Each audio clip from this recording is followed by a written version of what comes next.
Hello students, welcome to online classes.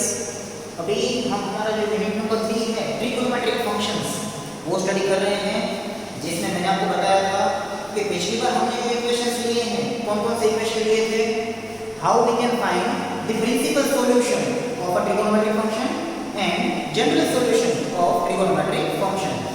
तो કોઈ પણ ત્રિકોણમિતિય વિધેયનો આપણે મુખ્ય ઉકેલ અને પ્રમાણિત ઉકેલ કઈ રીતે શોધી શકીએ છીએ એના સમીકરણો આપણે ગયા વખતે જોઈ ચૂક્યા છે। if sin x = sin y, then we can write x = n by plus minus 1 raised to n into y, where n belongs to z. if cos x = cos y, then we can write x = 2n by plus or minus y. and सबसे last में if tan x = tan y, then we can write x = n by plus y. तो ये जो है वो है हमारे general solution of a trigonometric function. अब उसके रिलेटेड कुछ एग्जाम्पल की प्रैक्टिस हमने पिछले वीडियो लेक्चर में की हुई है। अब आगे कोई नया टॉपिक है ही नहीं, तो हमें इस टॉपिक के ऊपर ही एग्जाम्पल की अब प्रैक्टिस करनी बाकी है। ठीक है, तो चलिए करते हैं शुरुआत एग्जाम्पल की। आज का हमारा फर्स्ट एग्जाम्पल है find the solution of tan 2x is equal to minus cot x plus pi by 3। ठीक है, हमें कहा गया है find the solution। हमें इसका जनरल सॉल्यूशन फाइंड करना है। अगर प्रिंसिपल सॉल्यूशन फाइंड करना होता तो यहाँ पे डिफाइन किया होता फाइंड प्रिंसिपल सॉल्यूशन। यहाँ पे सिर्फ लिखा हुआ है फाइंड द सॉल्यूशन, यानी हमें जनरल सॉल्यूशन भी फाइंड करना है। जो हमने मुख्य उकेल શોધવાનું કીધું હોય તો પ્રશ્નમાં કીધું હશે કે મુખ્ય ઉકેલ શોધો। આનામાં ખાલી આપણે એટલું જ કીધું છે કે આ સમીકરણ માટે ઉકેલ શોધો। तो चलिए, अब जनरल इक्वेशन हमारे पास तो क्या है कि tan x = tan y हो तो हम उसका सॉल्यूशन लिख सकते हैं। लेकिन हमारे पास tan का तो कोई फंक्शन है नहीं, हमारे पास सामने क्या है, तो हमारे पास सामने है cot। तो सबसे पहले हमें क्या करना पड़ेगा, इस cot को कन्वर्ट करना पड़ेगा tan में। ये हम कैसे करेंगे, इसको हम लिख सकते हैं tan 2x = tan। सबसे पहली चीज tan, ये cot हमारा जो फंक्शन है वो कैसा है, वो है नेगेटिव। और हमने ये फिगर आपको याद करने के लिए बोला हुआ है ऑल एस टी सी। ठीक है, तो अब ऑल एस टी सी हमें कोड कैसा चाहिए, नेगेटिव। तो कोड नेगेटिव कहां पे होता है, फर्स्ट क्वाड्रेंट में तो सभी के सभी पॉजिटिव होंगे, यानी सेकंड क्वाड्रेंट में कोड आपका नेगेटिव होता है। सेकंड क्वाड्रेंट यानी π/2 प्लस, तो इसको लिख देते हैं π/2 प्लस x प्लस π/3। तो ये हो गया आपका, हमने कोड को कन्वर्ट कर दिया है 10 में, π/2 प्लस x प्लस π/3। अब थोड़ा सिंपलीफाई भी कर लेते हैं, तो इसको हम लिख सकते हैं = 10। तो π/2 और π/3 का अगर हम एडिशन करें तो एडिशन कितना होगा, वो x प्लस 2 और 3 का एलसीएम होगा 6, और ऊपर क्रॉस मल्टीप्लिकेशन करें तो 3π प्लस 2π दैट इज 5π। तो ये हो गया आपका tan 2x = 10x प्लस 5π/6। अब हमारा जो सॉल्यूशन है कि if tan x = tan y, तो हम उसको क्या लिख सकते हैं, x = nπ plus y। if tan x = tan y, तो हम उसको लिख सकते हैं general solution x = nπ plus y। हमारे पास x की जगह पे है 2x और y की जगह पे हमारे पास है x प्लस 5π/6। तो जनरल सॉल्यूशन क्या होगा इसका, जनरल सॉल्यूशन होगा 2x = nπ प्लस y, यानी x प्लस 5π/6। क्लियर। अब यहाँ पे प्लस x सामने जाएगा तो माइनस x, तो 2x माइनस x, तो finally get x = pi plus 5 pi by 6। ये हो गया आपका फाइनल सॉल्यूशन। तो हमें इसका जनरल सॉल्यूशन फाइंड करना था। tan 2x माइनस और x प्लस पाई बाय 3 का। तो सबसे पहले हमने क्या किया कि माइनस जो कोड था तो माइनस को हमने पाई बाय 2 प्लस थीटा में कन्वर्ट कर दिया ऑल एस ए सी के हिसाब से। ठीक है, तो अब tan x tan y, we can write x tan pi plus y। तो उसके हिसाब से हमें जनरल सॉल्यूशन मिल गया। Clear? Where small n belongs to integers, n belongs to z। Clear? चलिए लेते हैं next example.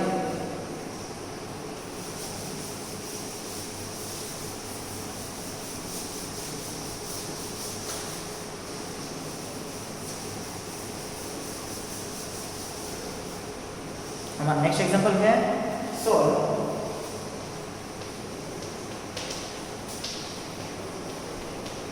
sin 2x minus sin 4x plus sin 6x is equal to 0। तो हमें इक्वेशन दिया गया है सॉल्यूशन के लिए sin 2x minus sin 4x plus sin 6x is equal to 0। हमें इस इक्वेशन को सोल्व करना है।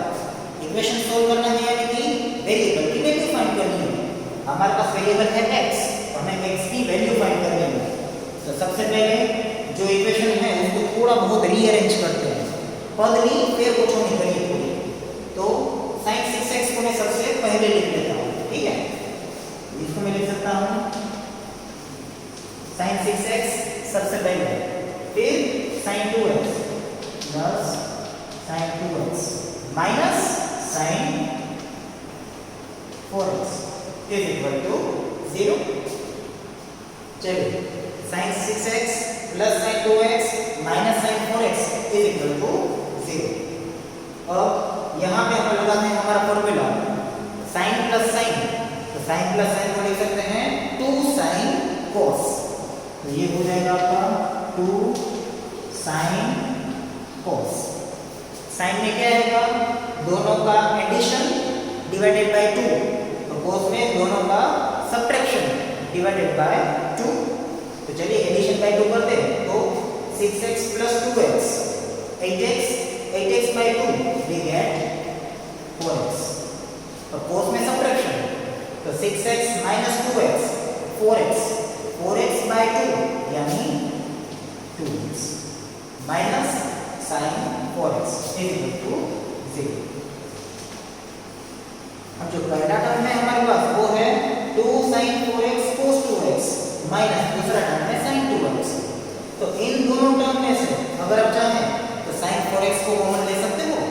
तो चलिए sin 4x ले लेते हैं कॉमन। तो sin 4x हो गया आपका कॉमन। अब आपके पास अंदर क्या बचेगा? तो यहाँ पे बचेगा आपके पास 2 cos 2x minus sin 4x का आपका कॉमन निकल चुका है। तो यहाँ पे होगा 1 is equal to 0। अब ये टर्म और ये टर्म दोनों मल्टीप्लिकेशन है और दोनों का मल्टीप्लिकेशन का आंसर क्या आ रहा है? 0। तो अगर कोई भी दो टर्म मल्टीप्लिकेशन में हो और उसका आंसर 0 आता हो तो उसका मतलब क्या हुआ?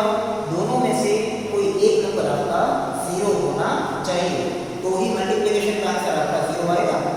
तो चलिए either sin 4x is equal to 0 या फिर 2 cos 2x minus 1 is equal to 0। चलिए सबसे पहले यहाँ से cos 2x की वैल्यू फाइंड कर लेते हैं। यहाँ पे माइनस 1 है, सामने जाएगा तो plus 1। 2 cos 2x is equal to 1। सो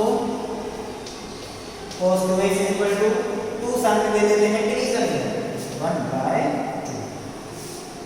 तो पहला सॉल्यूशन आपको मिला है sin 4x is equal to 0 और दूसरा सॉल्यूशन आपको मिला है cos 2x is equal to 1/2। तो अब इसको एक एक स्टेप थोड़ा लिख लेते हैं।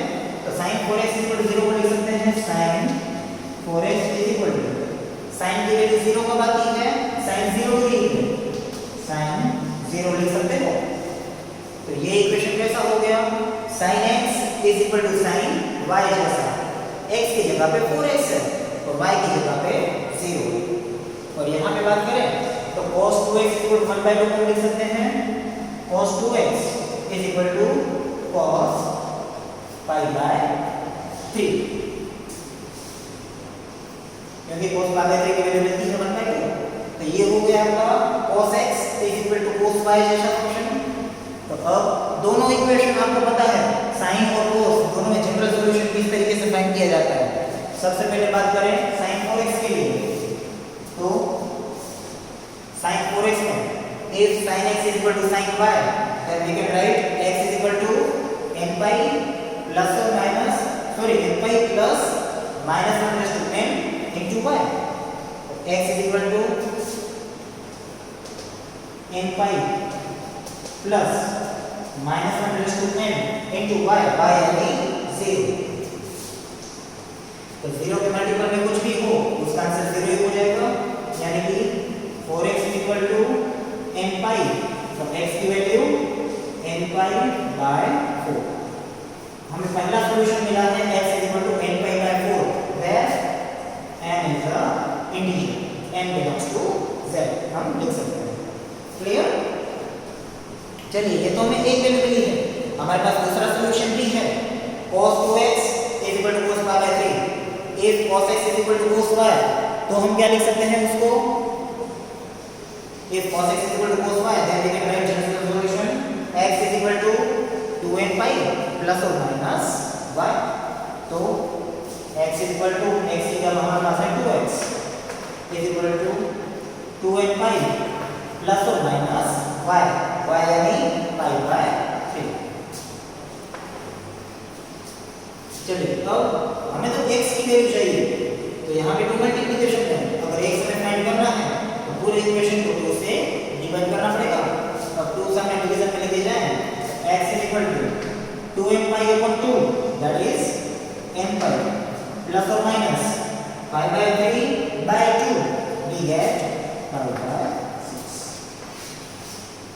तो हमें यहाँ पे दो सॉल्यूशन मिलते हैं। एक सॉल्यूशन मिलता है x is equal to n pi by 4, और दूसरा सॉल्यूशन हमें मिलेगा x is equal to n pi plus or minus π/6, where n belongs to z, that is the integer। Clear? आ गया समझ में एकदम से? तो इस तरीके से हम किसी भी एग्जांपल को सॉल्व कर सकते हैं। हमें सिर्फ 3 इक्वेशन याद रखने चाहिए। कौन कौन से 3 equation? sin x is equal to sin y, cos x is equal to cos y और tan x is equal to tan y का जो जनरल सॉल्यूशन वाला फॉर्मूला है वो हमें सिर्फ याद रखना चाहिए। अगर वो आपको याद है तो कोई भी एग्जांपल सॉल्व होगा एंड में। और स्टार्टिंग में सिंपलीफिकेशन के लिए मैंने आपको जो 28 फॉर्मूलाज लिखवाए थे 2 या 3 वीडियो लेक्चर से पहले, वो सारे के सारे फॉर्मूला मैंने आपको बोला था कि याद करके रखिएगा, उसके अगर रिक्वायरमेंट पड़ेगी तो वो इक्वेशंस भी आपको आने चाहिए। क्लियर? चलिए लेते हैं next example.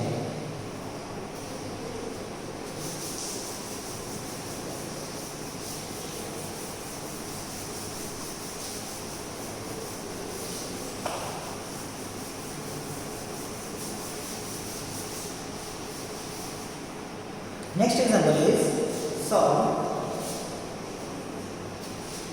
2 cos square x plus 3 sin x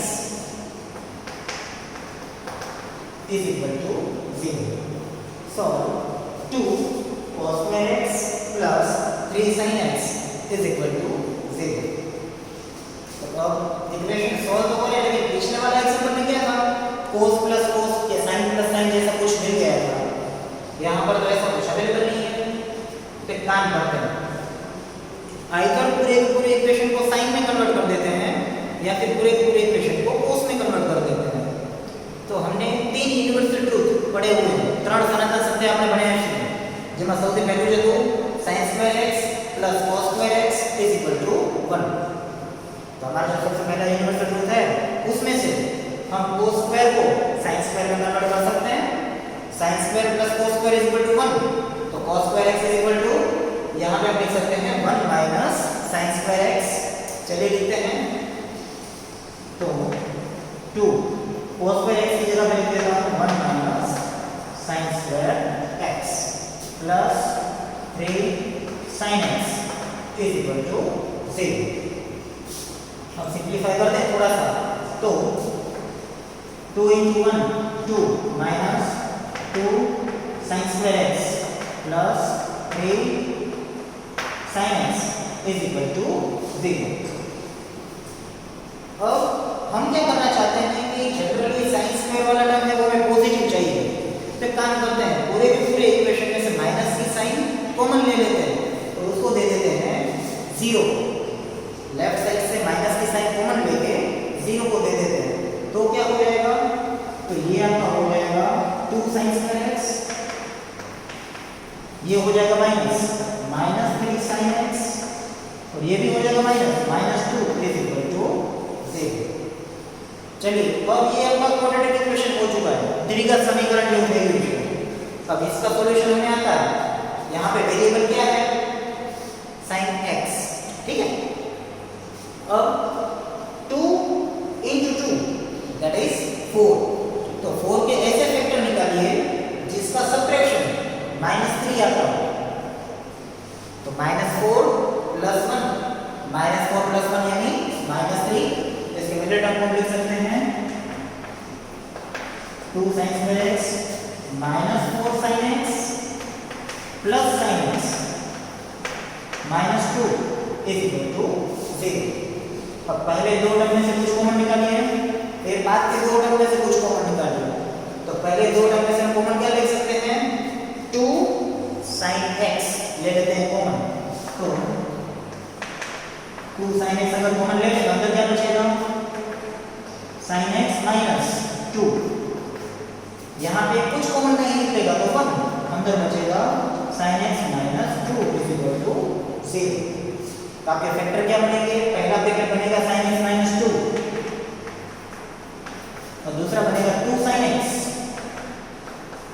plus 1 is equal to 0, यानी कि दोनों ब्रैकेट का मल्टीप्लिकेशन हो रहा है 0, इसका मतलब दोनों में से एक ब्रैकेट तो आपका 0 होना चाहिए, तो हम लिख सकते हैं कि sin x -2 is equal to 0, या फिर 2 sin x plus 1 is equal to 0।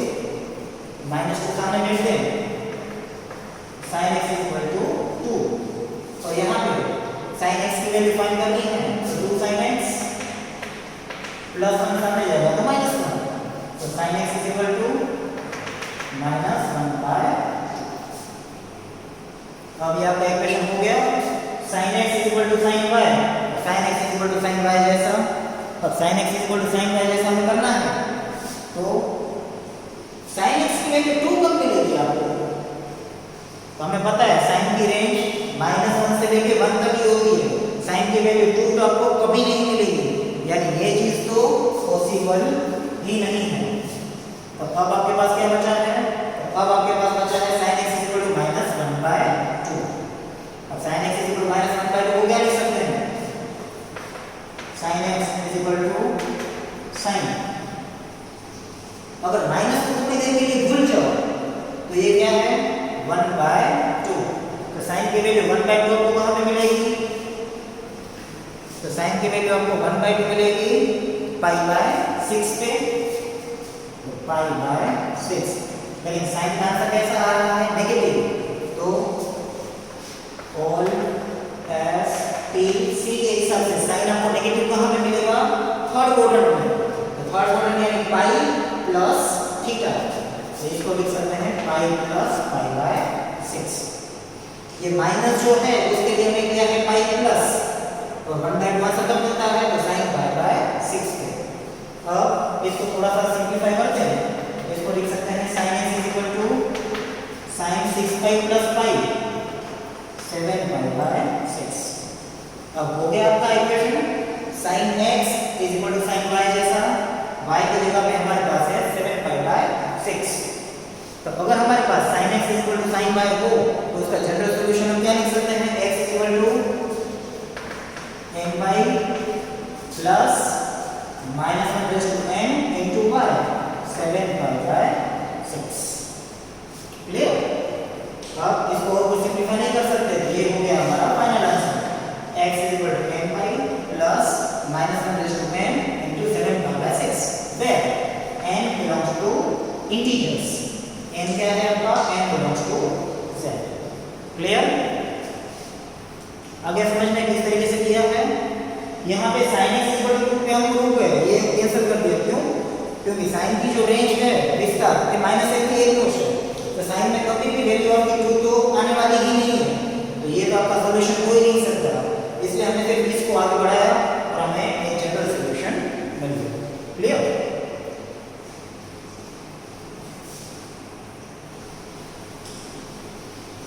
इसके साथ इस चैप्टर के ऑलमोस्ट एग्जांपल्स हमारे हो जाते हैं कंप्लीट। अब हम लेते हैं मिसलेनियस एग्जांपल, यानी अभी तक हमने जितनी भी थ्योरीज जितने भी टॉपिक इस चैप्टर में पढ़े हैं अब उसके मिक्स एग्जांपल लेते हैं। चलिए बोर्ड पे ध्यान दीजिएगा। Next example is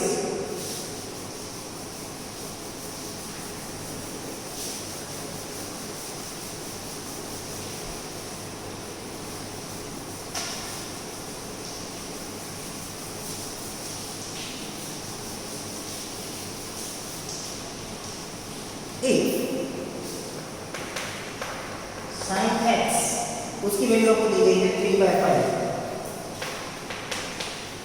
and cos y is equal to आपको दिया गया है -12/30। sin x is equal to 3/5, cos y is equal to -12/30। Find sin x plus y आपको फाइंड करना है और आपको कहा गया है x and y both in second quadrant।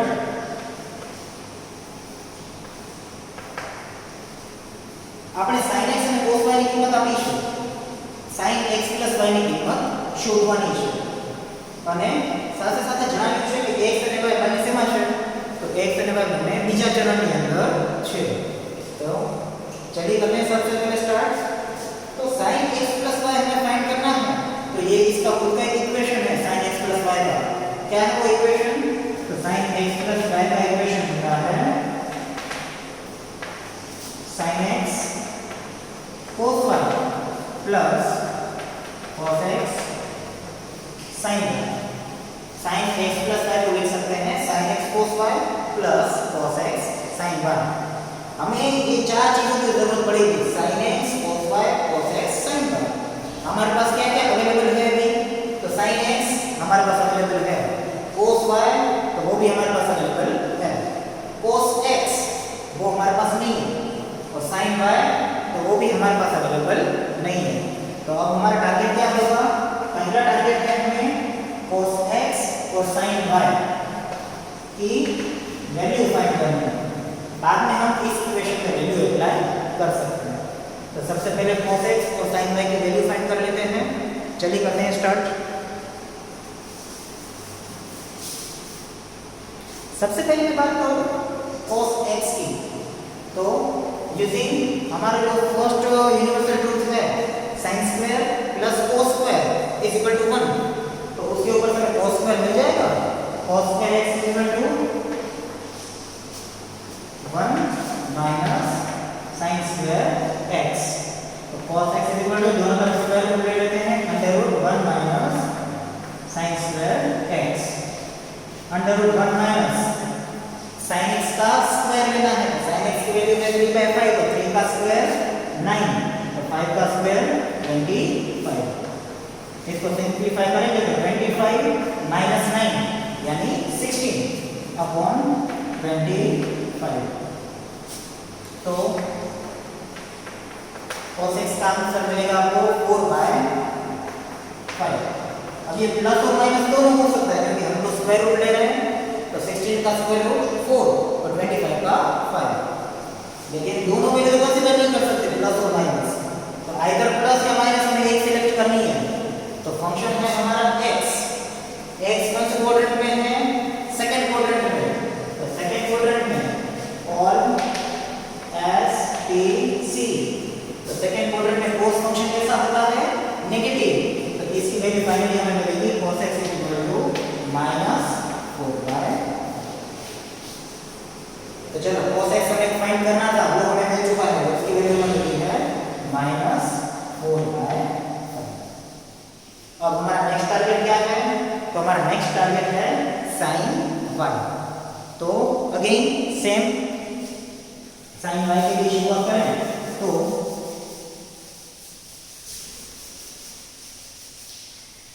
cos square y plus sin square y is equal to 1।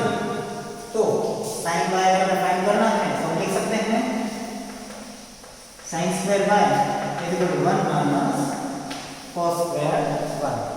अब equation की दोनों तरफ स्क्वायर रूट ले लें तो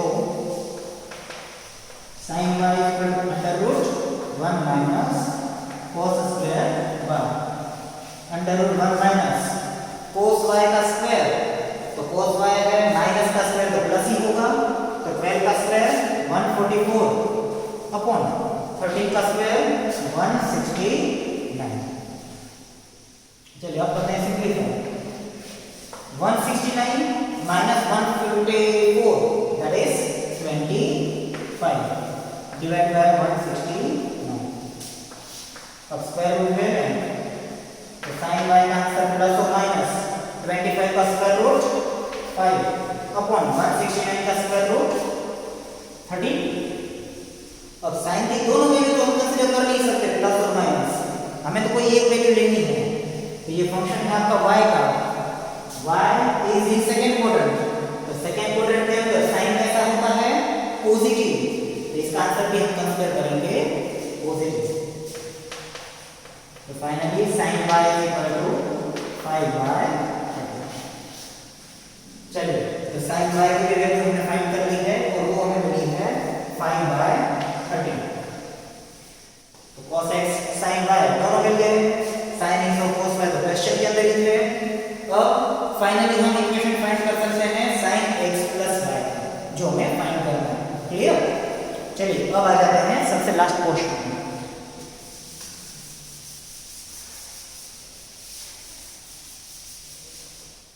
तो sin x प्लस y